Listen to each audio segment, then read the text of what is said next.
This is our 6th video of Common Sense 101. Yes, we have finally named our ACE project. And in this video, we're going to talk about how PE injuries keep increasing each year. Well, little bit of background information. Did you know that PE teachers did not have to be certified anymore? I did not know that. Yeah, so something I was reading actually said that due to this issue, a PE teacher that is not certified may not identify situations that can lead to injuries among the students, as well as a PE teacher that actually is certified. That's one reason that the injuries have increased a lot. 150% since the late 1990s. It doesn't help that there's a lot more students in classes nowadays.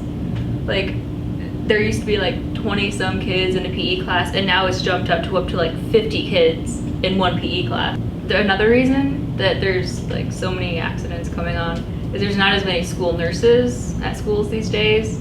So a lot of minor accidents, the kids are like, oh, my fingers all hurt, what do I do? Just go to the ER. Not quite sure, just go with it. Just go home. So, you know, maybe a little bit of negligence on that part. Personally, our school nurse is wonderful. She's usually at the grade school, though. She's not here all too often. She goes back and forth a lot. We have like one school nurse alternating for the district. Back and forth between schools. Which, you know, there's not very many injuries in the high school. Overall, in just the U.S., boys tend to have more concussions and cuts and fractures, and the girls tend to have more sprains and just minor issues. Well, you know, especially at the high school, junior high level, it's the competitiveness in the guys. I am extremely competitive. Dem hormones raging.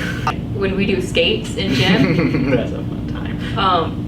People are like going casually, you know, and then there's the other ones that are like roller derbying around, like cutting everyone off. Or when we do those scooter things. Those scooter things. It's all fun and games until someone runs over your fingers. Or your hair gets caught in it. That's not fun either.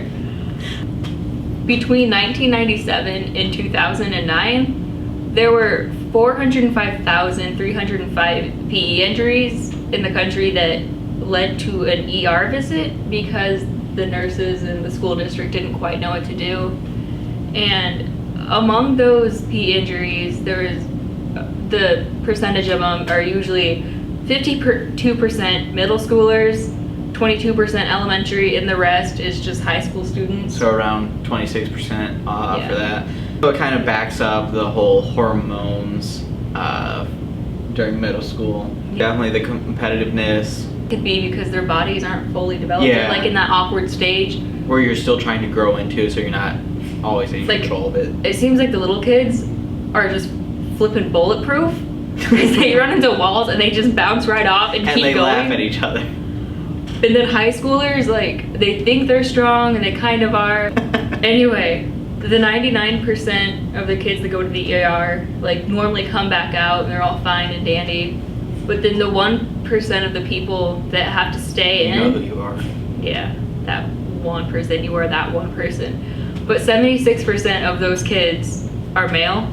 So that kind of backs up the whole, I'm so strong, I'm so cool, look at me. So you try to be so masculine, but you're like hiding back tears. You're like, oh, that didn't hurt at all on the outside, but inside you're like, when like girls are not afraid to be like, ah. Don't be that person in PE who thinks it's the Olympics. It's gym. Calm down. All you have to do is show up and you will pass. It's just a game. Calm yourself.